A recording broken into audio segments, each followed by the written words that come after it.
Hey everyone, it's Robert from On My Turntable. Hope you're having a great day today. It's Thursday afternoon.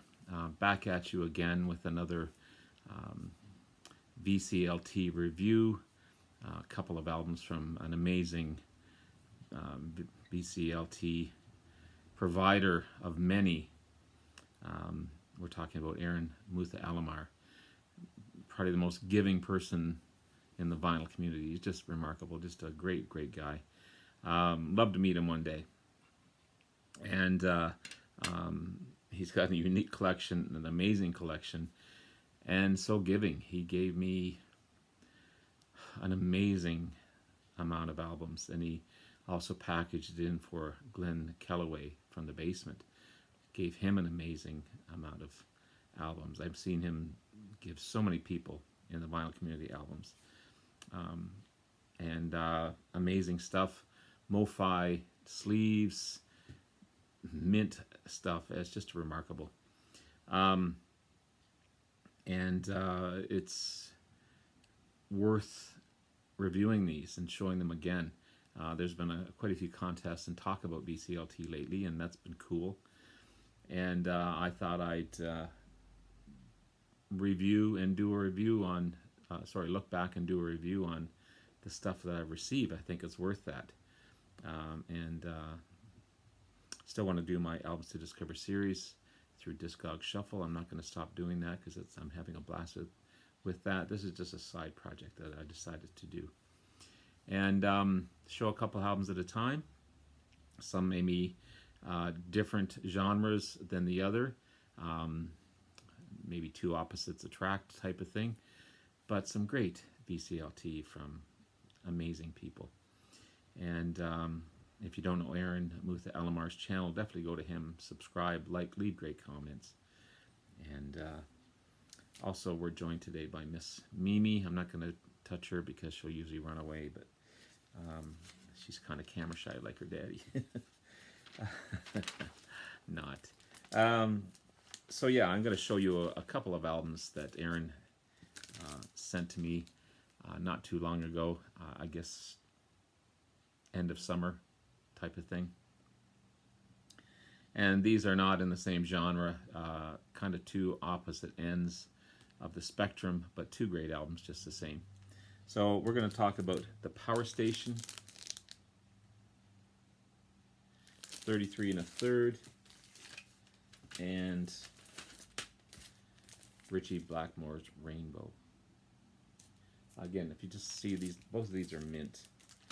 Both happen to be debut albums. One from the 80s, one from the 70s. Again, different ends of the spectrum for sure. So The Power Station, again in a mo-fi sleeve. Awesome shape. Looks good, sounds good.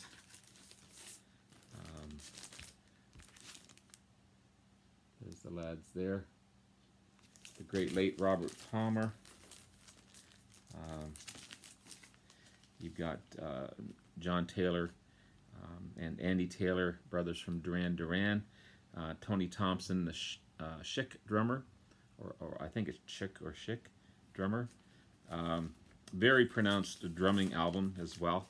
He's got a very unique drumming style. But great album. Great album. So 33 1/3 from the Power Station. Power Station, of course, is an 80s and 90s rock band, full of rock and pop. It's kind of a super group, I would call it, formed in 1984. Again, you've got Robert Palmer on vocals, Chic drummer Tony Thompson, Duran Duran's John Taylor on bass, and Andy Taylor on guitar, rounding out the group. Power Station is named after a recording studio in New York called the Power Station. That's how they came up with the name. It's kind of a band that got together to explore more aggressive rock, pop, and funk other than the synthesized sound of Duran Duran. And of course, Robert Palmer, an amazing vocalist on his own right. But they started as just a bunch of guys getting together to do some backup for model Beb Burrell, who wanted to do a cover of Bang a Gone by T-Rex. And John and Andy Taylor were looking for a more harder edge sound than what they were getting with Duran Duran. Duran Duran was a bit of a hiatus at the time, and they wanted to have a little edgier sound and play a little edgier sound. So originally it was just the Taylor brothers and Tony Thompson in the band. So they went out looking for a lead singer, and they approached none other than Mick Jagger. Imagine that. Billy Idol, I could see it. Mars Williams, Richard Butler, the Psychedelic Furs, and Mick Ronson. So some pretty heavy duty vocalists. But Robert Palmer was asked to record the song Commercial. Is it Commercial that he was asked to? Sorry, Communication. What am I talking about? I can't even read my own writing. He was asked to record the song Communication. And when he learned that they were doing a version of Bang a Gone, Get It On, he has to try out for that as well. And the rest is history. They took him on. It just fitted the band, and again, the rest is history. Great mixture of people coming together, and you hear so many of that with all these great bands, that it's just timing and the right mixture at the right time. So 1985's Power Station is the debut album by the band. Peaked at number 6 on the Billboard's 200s. 3 big singles from it. Some Like It, Hot, Bang a Gone, Get It On, and Communication, all hitting the top 40 easily. Drumming is definitely up front, and it's kind of the staple sound of the band. Sometimes a little too much, and it's no criticism. I just find sometimes it's just too much up front. But overall, it's a great album. It really is. And Robert Palmer's voice just fit in. It does have an 80s feel to it, but it's an 80s feel with an edge. It's not any synthesized pop, and it's a cool album to listen to. It's really enjoyable, and I'm so happy that I have it. And Aaron, you hit the nail on the head when you sent me that one for sure. So next, on the other side of the rainbow, no pun intended, we have Richie Blackmore's Rainbow. Again, in a MoFi sleeve. This is on the Polydor label. It's mint condition. Sounds amazing. And I think it's a continuation of the band Elf with Richie Blackmore in it, because most of the members were from Elf, including Ronnie James Dio. So you've got Richie Blackmore, of course, the great, amazing guitarist, late of Deep Purple. Ronnie James Dio on vocals. I can't imagine anyone else singing these songs. Gary Driscoll on drums, Greg Gruber on bass guitar, and Mickey Lee Soul on piano and keyboards. It's got a lot of druidy type of songs on it, but there's one song I wish that wasn't on there, and I'll talk about that in just a minute. It just doesn't fit the rest of the friggin' album. But the way Aaron Mutha Alamare sends out his VCLT, he studies you, and he figures out what you like. And he knew we liked Rainbow, because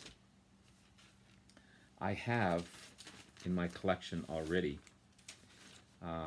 Rainbow Rising on vinyl and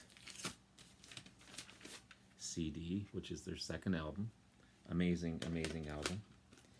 I've got Long Live Rock and Roll, their third album, released in 1978. Another amazing album. I've got Difficult to Cure, the fifth studio album by the band. Difficult to Cure features Jolyn Turner on vocals and Roger Glover on bass and Don Airey on keyboards. Of course, Don Airey and Roger Glover now with Deep Purple. Jolyn Turner played with Deep Purple at one point in time. So it's a whole family thing going on. And like any family, they have arguments, and that's what's happened between Rainbow and Deep Purple. I also have Bent Out of Shape, the 7th studio album by the band. Bent Out of Shape, again, features Glover on bass and Jolyn Turner on vocals as well. Live album, Rainbow on Stage. Amazing, amazing live album. Pardon me. Featuring mostly concerts from Germany and Japan in 1978. Cozy Powell on drums, Ronnie James Dio, of course, on vocals. What a lineup! What a lineup! And then it was mainly about their Down to Earth tour as well. And sorry, this one was on the Down to Earth tour. This is Rainbow, Denver, 1978. Now I didn't have this one when Aaron sent me the VCLT, but this is on beautiful blue vinyl as well. But this is on their Down to Earth tour. Sorry, I got that mixed up from the On Stage album. So you got Graham Bonnet on vocals, Roger Glover on bass, Don Airey on keyboards, Cozy Powell, the great Cozy Powell on drums, and of course Richie on guitar. So that's my Rainbow collection. So he kind of knew that I loved Rainbow, was really into that type of music. So he sent me this amazing album. And it is an amazing album. It is the debut album by the band, released in 1975. None other than Ronnie James Dio on vocals. I don't think you could find a better vocalist to suit the style of Rainbow at the time. You've got, of course, Richie Blackmore on guitar, Mickey Lee Soul on keyboards, mellotron, clarinet, organ, Craig Gruber on bass, and Gary Driscoll on drums. Again, a lot of the Elf band members. I think Dio needed to be on this to pull those medieval images and big vocals that they needed on this album. Songs like 16th Century Greensleeve and Man on the Silver Mountain, and then the doom rock of Self-Portrait. The only song I don't think belongs and is completely opposite from, you know, it's one of those things that don't belong with the other. It's If You Don't Like Rock and Roll, like, get it off the album. It just doesn't fit. It does not fit on this album. It's not that type of band. This is more suited to Bachman Turner Overdrive or some band like that. It's not suited to Rainbow. Yeah. Love Black Sheep of the Family, Catch the Rainbow, beautiful guitar and vocals. The Temple of the King is another great track that only Dio can sing for sure. And it's just a remarkable album. It's so good. And Still I'm Sad, beautiful instrumental. Snake Charmer, again, the only one that doesn't belong on there is If You Don't Like Rock and Roll, and it's right in the middle of side 2. Make it an 8-song album rather than a 9-song album, and it would have been a perfect album. It really would. That's my only downfall of this album. It's an amazing album, and both are amazing albums from the amazing Aaron Mutha Alamare. And if you don't know Aaron, again, go to his channel, like, subscribe, leave great comments. Check out Rainbow. Check out Power Station. Two great bands on either side of the world, but bands that fit in that particular era that they were in. And I'm really pleased that I have them in my collection. Anyway, thank you guys. We'll talk to you again soon. Bye now.